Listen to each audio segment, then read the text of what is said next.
I'd like to welcome Dr. Peter Marra as our moderator for this session. Dr. Marra is the director of the Georgetown Environmental Initiative at Georgetown University, and his research to date has largely focused on bird conservation, and prior to joining Georgetown, he spent almost 20 years at the Smithsonian Institution. So I will now turn the stage over to Dr. Marra, who will introduce the panelists and lead the next discussion. Thanks so much. Great. Thank you. Thank you very much, Erica, and good morning for those of us that are on this side of the Atlantic, and good afternoon to all those on the other side of the Atlantic, and good day to everyone else who's in a different time zone. So as Erica just said, I'm Pete Marra, and I'll be the moderator for today's session. I'm a professor in biology and a professor in the McCourt School of Public Policy at Georgetown University, and I am the director of the Georgetown Environment Initiative. And we're soon going to become the actual Georgetown Institute for Environment and Sustainability. Since coming to Georgetown, it's been about a year and a half. We've done several major things. Georgetown's making a big commitment, and I want to provide you with a brief introduction to what we're doing at Georgetown, but we're on the move with respect to environment and sustainability.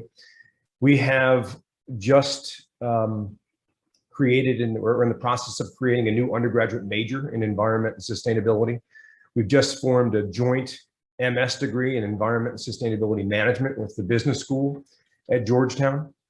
And we're also working to remodel the entire Office of Sustainability at Georgetown. So it's more of a interacting working relationship between the operations and the academic side of things. So we're making several key moves to try to answer the call to become more sustainable and more environmentally aware at Georgetown. There's a lot we still have to do, but the topic of today is incredibly relevant, of this panel is incredibly relevant to the things that we're doing at Georgetown University and we're hoping to continue to do.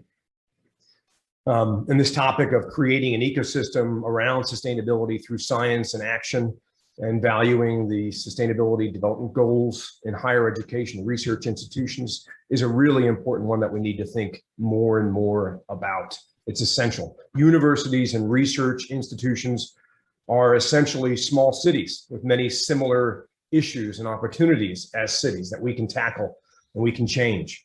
They're living laboratories, places that promote exploration, creativity between research, education, and as I said, campus operations.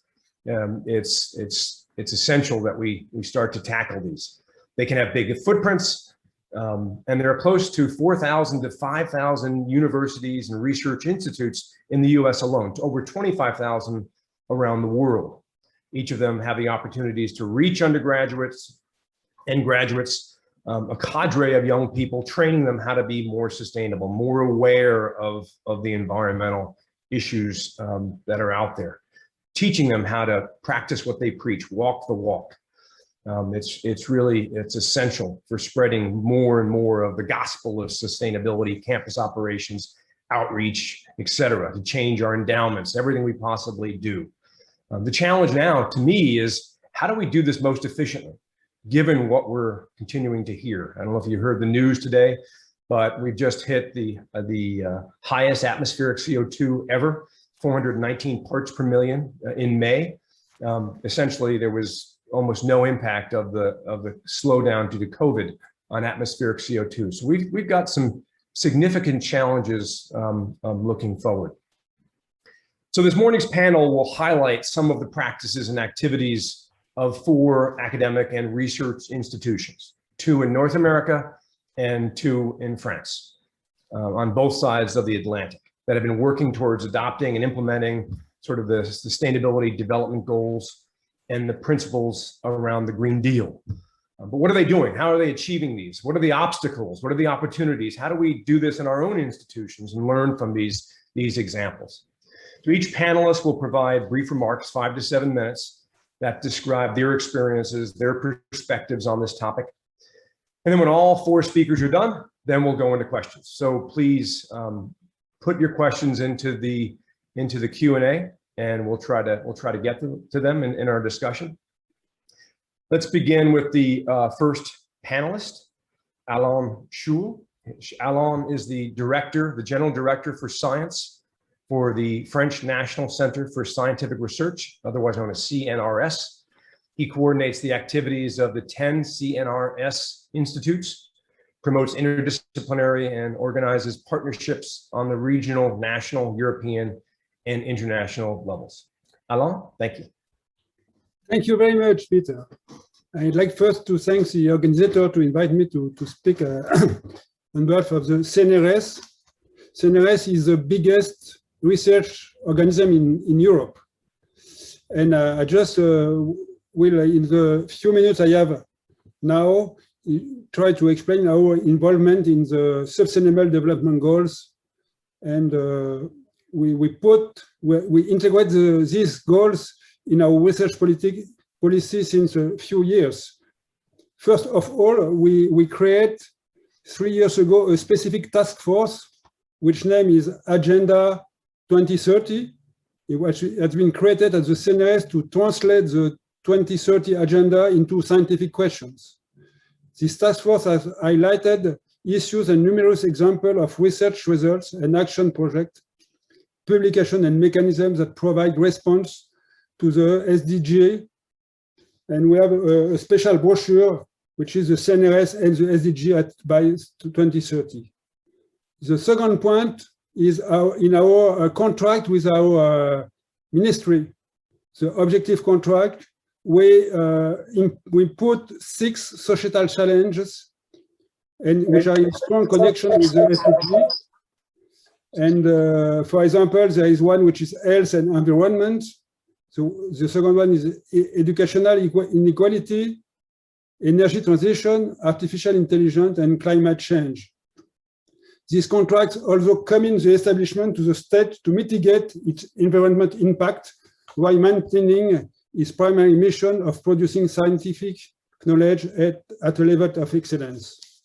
The third point I wanted to tell you, it's 2 years ago, we have created an internal roadmap of Sustainable Development Committee to develop a structured and proactive action plan to integrate sustainable development into the operation of the institution and its laboratory, and to reduce the impact of French research on the environment while maintaining its excellence. To build its actions, the CNRS relies on local initiative and on initiative of groups such as the Labo 1.5 and tools that allow laboratories to measure their carbon footprints, or an internal expert such as GDR, EcoInfo for sustainable IT. The fourth point I wanted to emphasize, it's besides the environmental footprint, we are also involved in our corporate responsibility. For example, through our mission, parity mission in science, for parity in science, which has been created in 2001 under the authority of the CNRS CEO. And for example, the CNRS has integrated issues related to gender equality as one of the most challenging of her contract with the French ministry. The same, in the other aspect, we have also integrated our ethical reflection. The comments of the CNRS, which is the CNRS Ethics Committee, aims to clarify exercise of freedom and research with regard to the duty and responsibility that these staff members have towards the CNRS and more generally towards the society.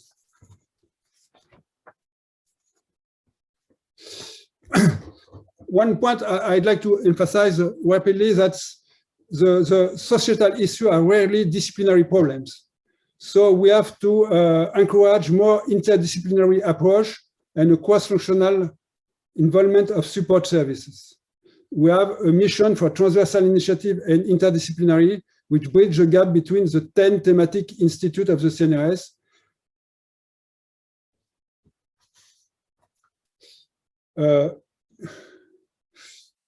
Also, looking for the cross-functional involvement of support services, the Sustainable Development Committee rely on a variety of representatives for the institution. It is chaired by me, the General Director of Science, and involves representatives of several functional departments such as human rights department, the finance department, the IT department, and also representative of the 10 institutes of the CNRS.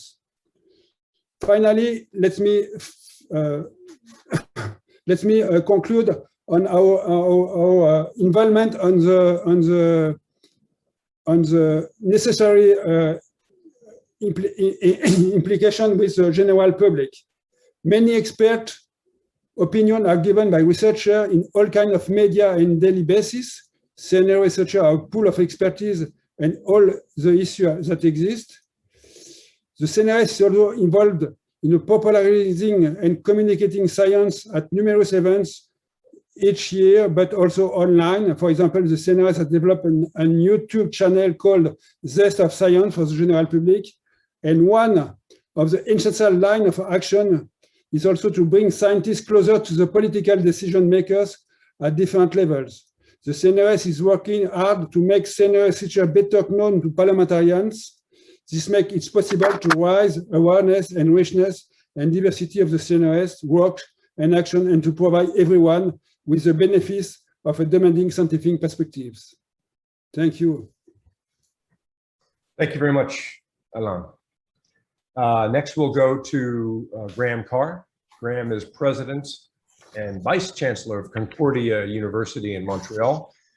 He sits on the Montreal Climate Partnership Steering Committee and was chair of the Canada-US Fulbright Selection Committee and served as an advisor on communications, marketing, and programming to Canada's National Capital Commission. Graham, thank you. Thanks, Pete, and thanks to GCSE and the Embassy of France in the US for the opportunity to participate, and bonjour to my fellow panelists from France. As Pete said, I'm not a sustainability scientist. My perspective here today is as a university president, reflecting on how higher ed institutions can contribute to creating an ecosystem of sustainability through our research and teaching, our science, but also through our actions as organizations. A little quick background about the university for reference. As Pete said, we're located in Montreal. We have two campuses. One is a high-rise storefront campus right in the heart of downtown. One of the city's busiest subway stops enters directly into our engineering and business schools. And our other campus, where I am today, is a more classical low-rise green campus in a residential area just west of downtown, accessible by public bus and commuter train. Concordia has just over 50,000 students and approximately 8,000 faculty and staff personnel. Nearly a quarter of our students are international, coming from 155 countries. And in the context of today's panel, I should also point out that 25% of our students speak French as their first language. This year's Times Higher Impact Rankings placed Concordia top 25 in the world for our work to address the Sustainable Development Goals on climate action, sustainable cities and communities, and reduced inequalities. And I know we all have misgivings about rankings, but the impact rankings align with the theme of this panel because they not only measure what universities do in terms of research and teaching, but also how universities provide stewardship for the UN goals. So when we talk about translating science to action as universities, my priority is to align how we operate as an institution with our research findings and with the advice that we provide in the policy realm. And let me briefly illustrate this by referencing 4 initiatives. Last October, we launched a campus-wide Sustainable Development Action Plan. It was initially student-led, but it has buy-in from all sectors of the university. Many universities, I think Alain was just describing this as well, have such plans which cover activities from food sourcing and security to procurement, energy efficiency, waste reduction, recycling. One major project that we're undertaking is to measure the carbon footprint of all our activities. And most of our students and staff travel to and from campus on public transit, yet the biggest source of carbon footprint is student and employee commuting, not to mention emissions relating to students traveling to Montreal to pursue their studies in the first place. So as we rethink the future of teaching and learning, and some of this came up in the first panel today, the future of conferences, the future of work in a post-pandemic context, I think we need to integrate sustainability metrics into that planning. Second point I want to touch on is the importance of partnering beyond academia. Montreal is second only to Boston as the city that is home to the largest number of university students in North America. And all universities play a fundamental role as anchor institutions in their cities or communities in terms of what they contribute to the economy, but also how they model social responsibility. Borrowing from the example of the Boston Green Ribbon Commission, Montreal recently created a Montreal Climate Partnership of major industry, foundations, not-for-profits, plus universities and the city itself. And I'm one of the 2 university presidents in Montreal sitting on the advisory board for that partnership, which is a unique opportunity to influence future thinking about the development of the city. Last fall, Concordia also unveiled a new Next Gen Cities Institute. It's a transdisciplinary research hub, focuses on designing intelligent neighborhoods that will be home to resilient communities. But the Institute is not just a purely academic enterprise. It has intersectoral members as well, including Hydro-Quebec, one of the largest green energy utilities in the world, Devimco Property Developers, a leading developer of high-density mixed-use projects, Siemens, the German-based multinational, which is a leader in smart building design, and Quo Vadis, a Montreal developer focused on restoration of historically significant buildings. These partnerships are critical to ecosystem development if we want to move ideas off campus into communities and from theory to action. Third point I want to touch on is innovation and training, which is core business for higher education. We prepare the next generation of leaders, and we know that climate change is one of the key political drivers for youth. But one of the challenges that we now face is how to update our work on sustainability for the digital age. Last month, we launched a new graduate training program at Concordia, funded by the National Science and Engineering Research Council of Canada, called LEADS. LEAD stands for Leadership in Environmental and Digital Innovation for Sustainability. And it's a training program which addresses both the sustainability costs associated with digitization, but also how digital tools are integral to analyzing climate impacts, biodiversity, and amplifying the impact of scientific knowledge in the wider community. This program was developed in concert with Future Earth, a global consortium on science and sustainability, which is headquartered in Montreal and housed at Concordia.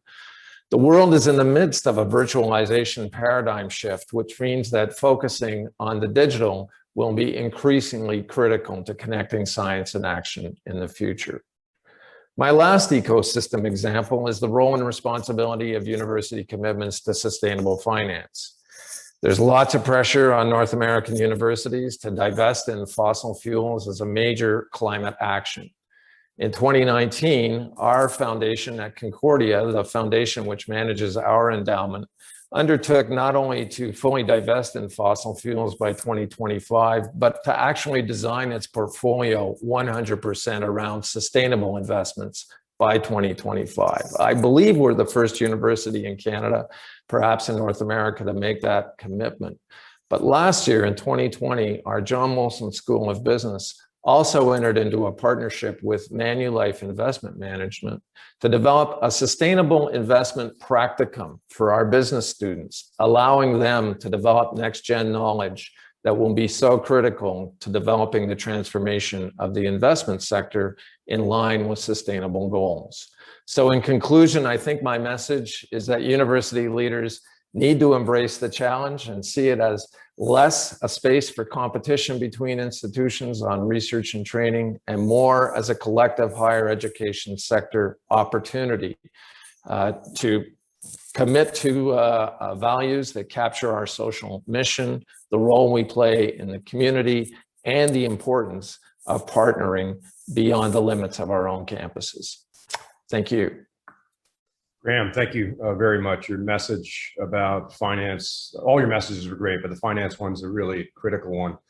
Georgetown also did announce a divestment just pre-COVID, and we're seeing more and more universities doing this as they understand how that's such a big part of what we're doing. Thank you. Next, I'd like to introduce the third panelist. Chris Caldwell is the president of the College of the Menominee Nation. He is a graduate of the college and an enrolled member of the Menominee tribe. He had served as the director of the College of Menominee Nation Sustainable Development Institute for the past 8 years. Chris? Greetings, everybody. Chris Caldwell in the Weeswan, Natoatam Wasa Way, Kasitna, Anexkiu Wakian, Wawanan Case Natawiak. Chris Caldwell, that's my name, and from the Bear Clan here at the Menominee Nation. I currently live in the town of Kashina, which is on our reservation, and I just wanted to thank all of the organizers, the people that put this together, and the opportunity to speak to the group today. So as I considered the questions that were posed to us about the Sustainable Development Goals, there was a lot of history that connects to that when we talk about our perspective as a tribal college. We are a chartered institution of the Menominee people. Our presence on the land, the Menominee people have been in the Great Lakes region for over 10,000 years. Our creation story takes place here, archaeological evidence. And in that previous time, we had also been engaged with the French in the fur trade. So there's a historical context here in terms of trading knowledges at this point as well. CMN is one of 37 tribal colleges and universities in the United States. We have the characteristics of a community college as we are right within the tribal community, but we are also a land grant institution as a part of the tribal colleges. And CMN itself has been in existence for 28 years. And so in that context, we're very young, relatively speaking, in terms of the Menominee story of resilience and continuance over the many years. And even my time as the director at the Sustainable Development Institute was a short time. But during that short period of time, our founding president, Dr. Verna Fowler, had brought together not only the college at the request of our tribal leadership, but also this idea of embracing sustainability at the core of our mission and our experience as a people. And the quote that she's often attributed with is, it says, moving the whole heart, mind, body, soul, and actions into sustainability. And I think that holistic representation of a Menominee philosophy of sustainability is important when we think of how we operate as an institution. One of the things that came about at the beginning because of that thinking was the creation of the Sustainable Development Institute. And I'm going to share my screen here quickly. Oh, now it's popping around. And I usually share this screen with presentations because it just quickly demonstrates and illustrates the work that our institution has done from the beginning back in the early 90s as the United Nations talked about sustainable development and how our tribal leadership responded at the time. And our response was based on the Menominee sustainable forestry story. For those that are interested, if you look at Google Maps, you can actually see our reservation from the satellite photo because our forest stands out in contrast to the farmlands that surround it. And that's a historical. Chris, we're not seeing your slide. Oh, We're not seeing the, this, yeah. Is it in this screen? We're just seeing a black screen. Oh, okay. It says There we go. sharing. Yeah. Oh, is it showing up now? It did for a second, now it went back to black. All right, well, I don't want to waste too much of my 7 minutes. Just back up one slide. You just went past your slide. It's into the slideshow. Back up one.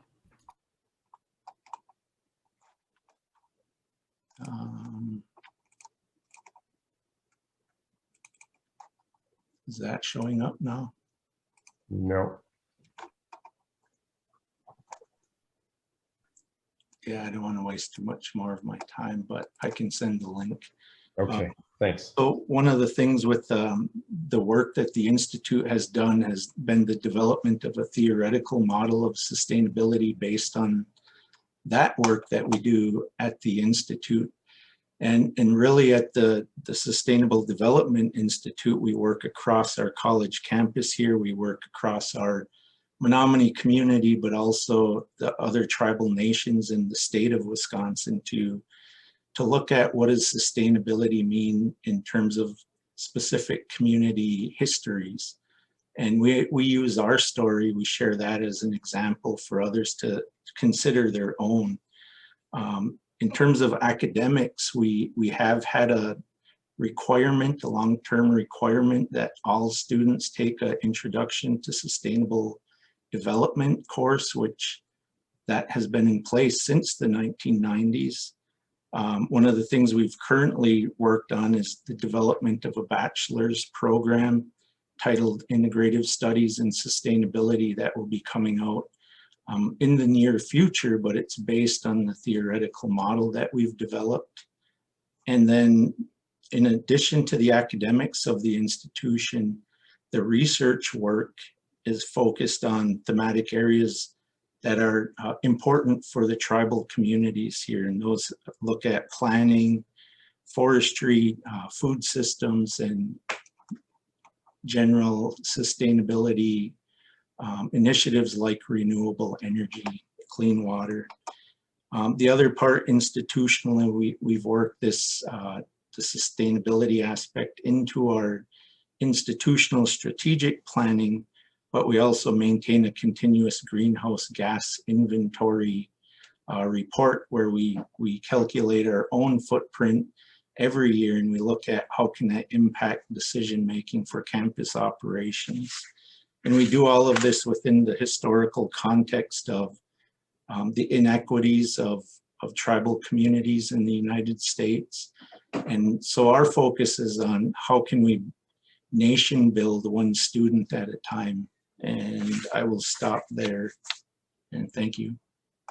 Great, thank you so much, Chris. Want to remind our participants that if you have any questions, please put them in the Q&A function, and we'll get them to them soon.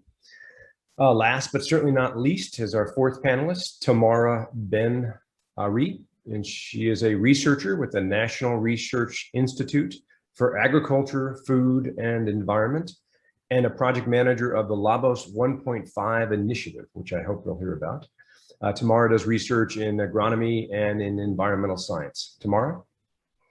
Thanks a lot, Peter, and thanks to the organizer for the invitation. So I'm going to take a few minutes to talk about this collective grassroots action, which is Labos 1.5. So in English, I guess Labs 1.5. I founded this collective action with an astrophysicist at CNRS named Olivier Bernet. And we met back in 2019 when the context was not that of the COVID, but the context was that of the climate emergency and more and more climate news every day, and the fact that, you know, all of us were getting more and more worried. And also, and it's still true now, the carbon footprint of research was actually an emerging field of research in the literature. And there was a series of papers that came out that showed that the credibility of researchers, the credibility of scientific results was actually affected by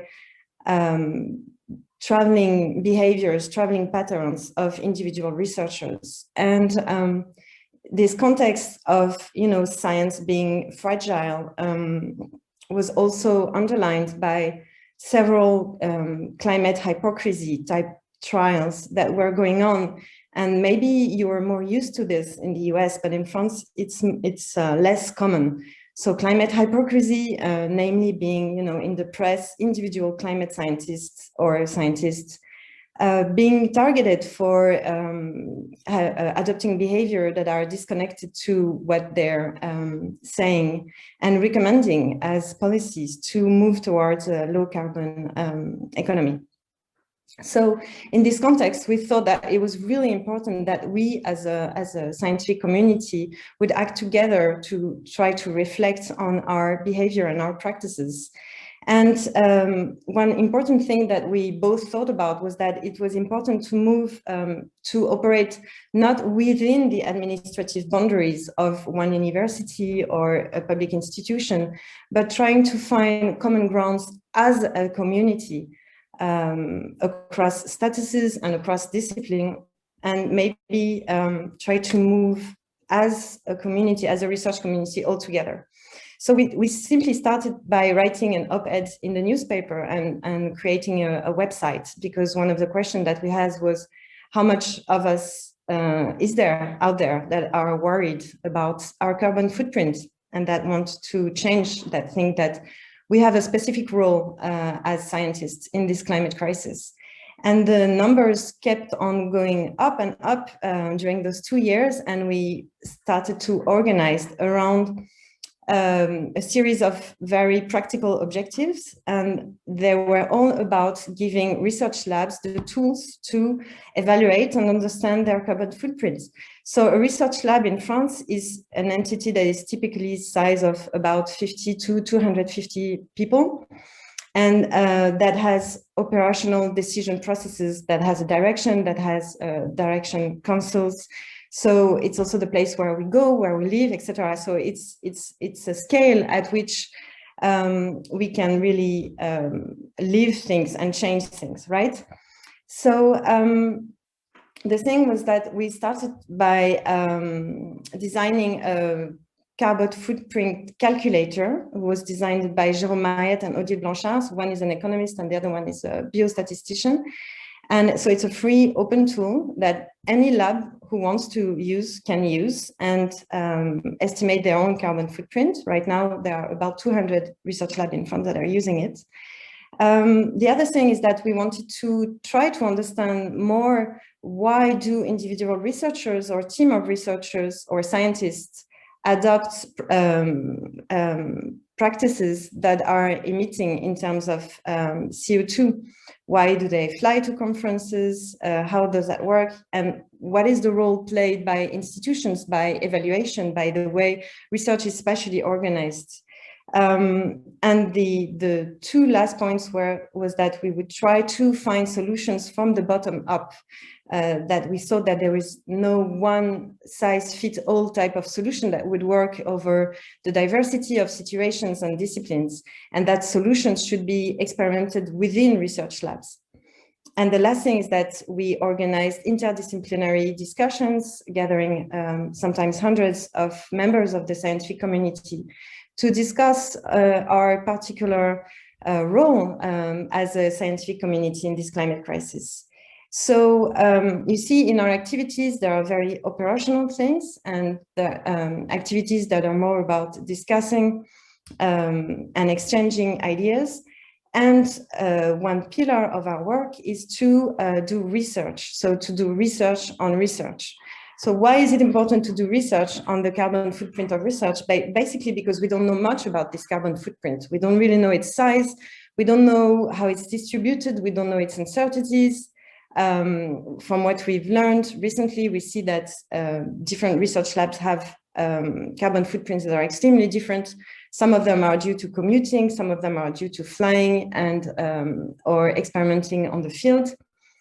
And some of them are due to heating because there is perhaps experimentation going on in the lab. So it's very important to have an accurate picture before we decide on solutions that are going to work and that are going to be robust in time. So what we've done is that we've created research networks that Alain talked about, the GDR. It's a group of researchers coming together to address this question with scientific tools to also try to contribute to this emerging field of research. And it's funded by CNRS and INRAE, my employer, and also the Environmental Agency of France. And I think I'll stop there with my time. Thanks. Thank you very much. That was fascinating. You've all done an incredible job sticking to your time. I'm really impressed. Picking up on that last point, I'm curious. You know, we're coming off of this forced the pandemic as a forced sustainability practice round, for a year and a half or so, where we've become, we've traveled less, we've done so many fewer things from an impactful way on the environment. What are the big lessons there? And I guess moving into that last point, Tamara, and I'm curious to hear what everyone thinks about this. To what degree can this really be a bottom-up driven thing versus a top-down driven thing? Given the urgency with which we have to move, given the latest May statistics on the CO2 levels in the atmosphere, things aren't getting any better, and we need to move rapidly. So I'm just wondering, thinking about that bottom-up, top-down approach. Alain, would you like to address that? Yes, yes, and maybe Tamara can also say some words. But I want to say one thing. There is one solution to reduce drastically the carbon impact of research is to stop the research. So you will have no carbon impact. So we really believe that that's not the solution. The solution is not to stop to do research. The solution is to do research with less carbon impact, because we believe that even to find a solution for the 17th SDG, we need to reinforce the research that will give you the solutions. So surely it's at the lab level that you will have the right choice between what is necessary and what is not necessary to do, what is useful and what is not useful, and what is and that's at the lab level that the solution will appear. And at the moment, there is really a strong involvement of all the researchers to think about that and to find solutions at this level. So I really believe that the bottom up will give us solutions to this point. I agree with Alain. I think that bottom-up is the solution. We've seen in other sectoral activities that when the top-down solution comes up and people don't understand it and don't think it's fair, then they do not accept it. And also, I mean, if it does, different researchers, different disciplines have different cultures and have different ways to address this question. There are several solutions that exist that have been addressed at the international scale by American universities or Canadian universities, for example, implementing carbon taxes or quotas or incitative measures of various kinds. But it's very difficult to know which one is going to work and where. And the only way to do that is to try to involve people in this process and have them deliberate locally on what they think is best and what is also best for them according to their culture and their values. And I really believe that it's the way we should go within research and also outside research.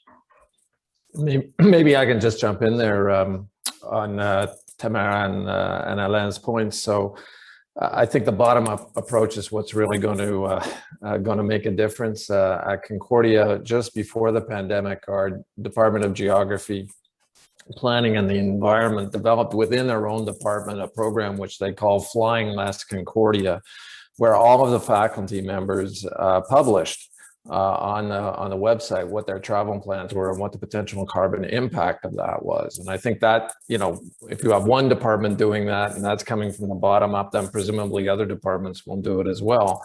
But then you get the alignment piece, which is how does the administration take advantage of that, measure that, and assist faculty members. And what we're trying to do is we're implementing a new financial information system this fall, and one of the components that will be built into that system is around the carbon footprint of all university approved travel. So I think, again, the initiative came from the bottom up, but the university has a role to try to assist with that process and allow the measurement to happen in a more coherent way. So for our tribal college, one of the things we wrestle with is talking about researchers that come in from outside the community come in for just a little while, gather their data, and then leave, and we never hear from them again. And I almost feel like part of what I just heard is a potential solution for us, where we partner with outside entities to gather resources for us to work on figuring out what's important for the community in terms of research, and then train the people here to do it. And maybe that's a way to reduce the number of times that researchers have to travel to our community and back again. And I know it connects to as I was listening to a lot of other points that we wrestle with as a tribal college. But on the other end, we also contribute to that in traveling to conferences. And so it's both an external and an internal issue for us here. And I think there's some important things I'm hearing here that can help us. Thank you. I'm wondering about, so I get the top down, bottom up thing. I mean, it's really important, but I also think it's really important that there's leadership within academic institutions. I mean, there aren't a lot of Graham Carrs and Chris Caldwells out there, or maybe there are more and more, but we need to have more folks in leadership positions in universities and research institutes, really helping us walk the walk, helping that bottom up movement happen. And I'm wondering if there are other examples that you all can point to or think about to make sure that actually happens.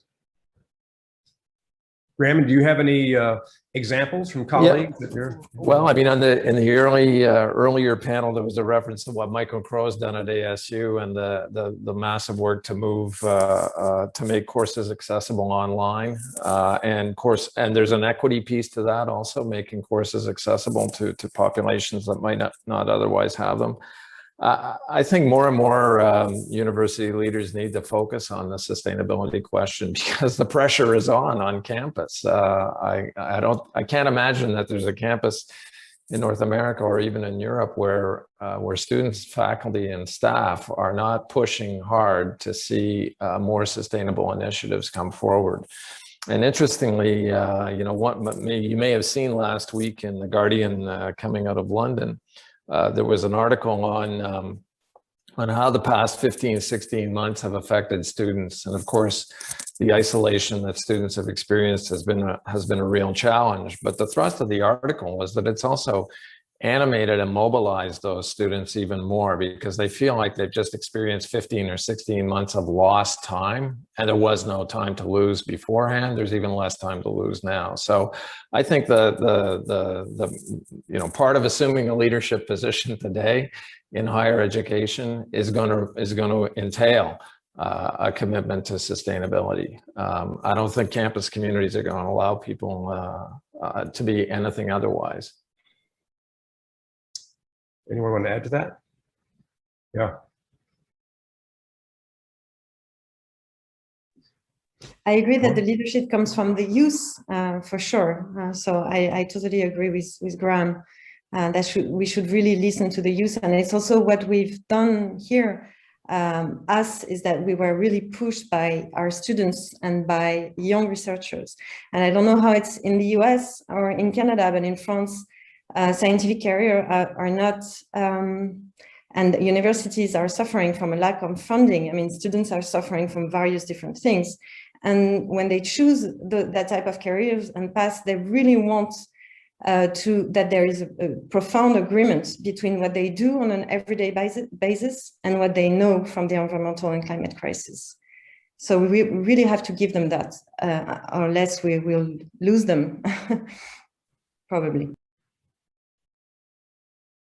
Alain, did you want to add something? You're on mute, sorry. One thing I wanted to touch upon was the role. I have nothing to add. Okay, thank you. Is the role of mental health coming out of the pandemic and what we can do to sort of support sustainability issues in light of mental health issues that are going to be evolving here, and people needing to sort of, deal with things personally, their own well-being, their own wellness. And I'm wondering how universities and research institutes are going to be responding to help this crisis, which is happening, and we're going to have to deal with this for a while into the future. Chris? Yeah, I think that's been an important part even before the pandemic, working with our student body. Many of our students are non-traditional. They come to our college with families already, jobs. And coming from a tribal community, there are a number of social issues that we still have to address, responding back to the effects of colonization that have happened for tribal people in the United States. And so that's always been a part of it. And even the theoretical model, the sustainable development model that we have at the Institute, it includes human perception, activity, and behavior. And the discussion, the previous question there, that how people's behaviors, how do we address those things? How do we respond as leaders? I think there's a connection there in terms of addressing mental health, in terms of building our community to overcome these issues that we're facing, being more resilient, whether it's pandemic, whether it's the continuing social issues with the colonization experience. Building our relationships is an important part, and that mental health really is something that if you don't address it, it impacts. And, you know, with Menominee and the other students from other tribal communities, we try to promote that embracing their culture and their language, and focusing on that to help build them up. And we've done Monday morning prayer meetings, teachings, where we have a language speaker from the community come in via Zoom, and anybody who's available sits in. It's a half hour. He just talks about a lesson or a teaching, and then shares a prayer in Menominee, and everybody goes on their day for the week. And we have counseling and other ways that we try to maintain the connections, even though we have to distance. And I feel like the pandemic is striking at the heart of our strength as a people, is that connectedness. No matter what we've gone through, we've always been able to be with each other, to hug each other, to shake hands or whatever. And the pandemic has severely limited that. And so in terms of sustainability and the pandemic, I think that's one of the core strengths that we look at. And that's why it's important as leaders to promote and help with that wherever we can. Thank you for that. Anyone want to add to that? Building on that, go ahead, Graham. Yeah, I mean, I think I think we all share what Chris expressed. I mean, you know, this fall, at least in North America, we're going to have not one but two cohorts of students coming to universities and colleges who've had a you know, a strange experience over the last 16 months or so. And we're going to need to do, I think what it really is driving home is that the single biggest challenge the students have faced is the social isolation. And how do we create, you know, a welcoming community on campus that addresses that? I'm also particularly concerned about the situation of international students. You know, many students who would normally be coming to our campuses are coming from countries that have been severely and still are severely affected by the coronavirus. And I'm concerned about the stigmatization that might be attached to some of those students as well. And maybe the last point I just make is it's not just a student problem. It has to do with faculty, staff, with the whole community. We've all been through something that none of us had anticipated or expected, and I think there's going to be you know, a lot of lessons learned about how we manage to sustain community in the virtual environment, and how we want to nurture that, better nurture that going forward as well. Frankly, for everybody, I'm sure. Your campuses are the same as ours. People are exhausted at this point and they need a break. They're looking forward to coming back to some kind of new normal in the fall, but it will be a different normal, and hopefully we design a different normal as well. Yeah. Go ahead, Alain. Just one point, we are a research organization, so we have no students, which is more easy for us, but the mental health of our researcher is something which is quite important. And we believe that during this period of pandemic, we lose between 5 and 10% of the researchers which are disconnected of the labs, and we try to recover them and which need real individual connection. And that's a very important thing we have to do just now, because if by chance we can go now to a normal life.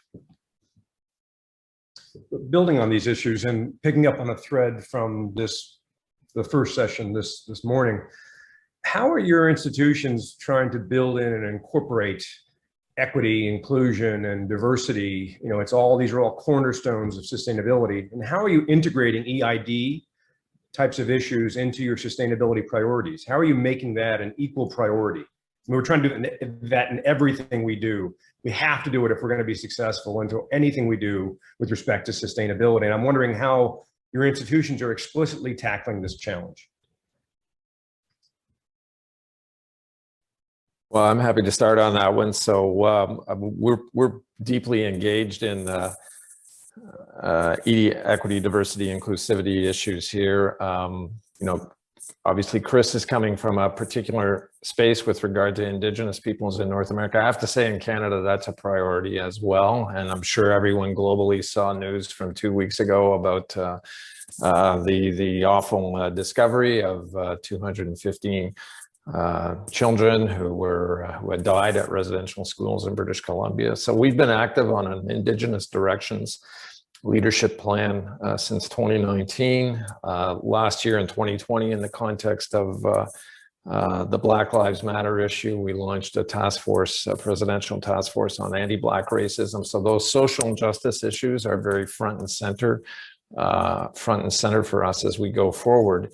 But in terms of the integration of that into the Sustainable Development Goals, you know, as I mentioned, one of the areas where Concordia is performing well is on our actions to reduce inequality. But we've also undertaken a voluntary university review on each of the 17 UN Sustainable Development Goals with a view to getting a better understanding of what is actually happening on campus. And of course, equity, social justice issues, inclusivity are embedded in those SDGs, and they're linked transversely with sustainability issues. So this is, again, something that's a galvanizing opportunity for the campus. It really serves well to bring the campus together. It's not a top-down exercise by any stretch of the imagination, but it's one that I think will make us a better place, make us a more innovative place in the future. Diversity is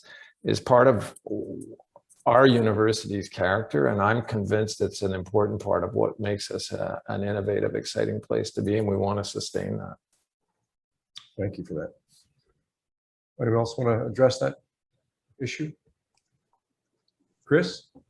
Yeah, I know we've wrestled with this question, as Graham mentioned, because we come from a different context. In terms of our college was created because mainstream academic institutions weren't serving our students that would go off the reservation to attend school. Many would come back, you know, in debt, without a degree, and it would end up not well. Now, one of the reasons our college was created was to educate our students in the Menominee way of learning, but also making it available to those that were interested in learning from our way of teaching and learning. And so we've begun to wrestle with that question, because there are issues of our students being aware of diversity beyond just Menominee and then the border towns around the reservation we live on. And I think there's things we have to work on in terms of diversity, equity, and inclusion, but from a little bit of a different reordering of how we approach those things. So we're working on those. We have a being a good relative task force, which is focused on that for our institution. Thank you for that. If Alain? I may just add one, I'm sorry, Alain, of course. No, vas-y. Go ahead. You know, in France, universities are publicly funded, right? And over the last decades, we've had tens of thousands of students added every year at constant budgets. So there is a huge access issue in France, and linking to this, the psychological issues that you were mentioning before, the social injustices, which reproduce diversity injustices are extremely present in our universities in France. And we have an enormous funding issue, and students are in a real difficult situation that was maybe aggravated by the pandemic, but existed before. And my take on that, although I'm not leading any kind of university or anything, is that a government that would really prioritize education in university and actually invest in secondary education in colleges, etc., would make the situation much better for students, including when there are crises, or especially when there is a crisis. Alain? Yeah, just looking for the research side, really equity and the integration of diversity is really an important challenge we have in France, because really there is a lack of diversity in our labs. So we had important work during the 10 years, the years before on parity, and which is increased quite a lot, but we have to look at the problem of equity and diversity very carefully. It's a real challenge for us now.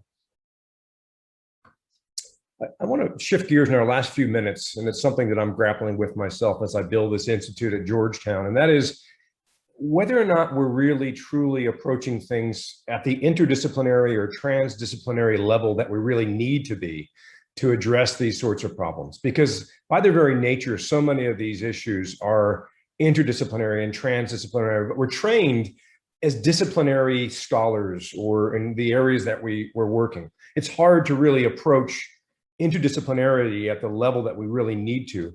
I think it's a fundamental challenge. And Alain, you touched upon this, and I'm wondering how seriously and how explicitly you can actually deal with this issue and what you're thinking about proactively moving forward to deal with this issue. You know, for me, there is no contradiction. I mean, the real interdisciplinary can just need to have a strong disciplinary schools. I mean, if you want to make the connection between a few disciplines, you will have to find experts of each disciplines and to make together to find an interdisciplinary solution. So the point is to make connections, to make some calls to make to look at interdisciplinary problems. But you will always need disciplinary excellence to solve the interdisciplinary problems. Thank you. Anyone else want to add to that? We have 1 minute left. Well, I think what you're speaking to a bit is, Pete, is really challenge-driven research, right? And if we get students and faculty members thinking about the importance of the challenge and the benefits of coming together, that's all to the good. I'd push it one step further and say we need more than interdisciplinary. We need intersectoral work as well. We need to bring in those partners from outside the university community who are themselves engaged in research, whether it's industry or NGOs, because they're part of making a difference too, and needs to be a real collective take on the future. I think the indigenous knowledge and systems and sciences and their interaction with sustainability science is one area that I see where there's more of these two ways of knowing coming together and being able to collaborate in that transdisciplinary nature. So I think there's promising opportunities that are in that area, that nexus. Great. Well, thanks to all the panelists. I'll turn the reins over to Erica, and thanks for sharing all your insights.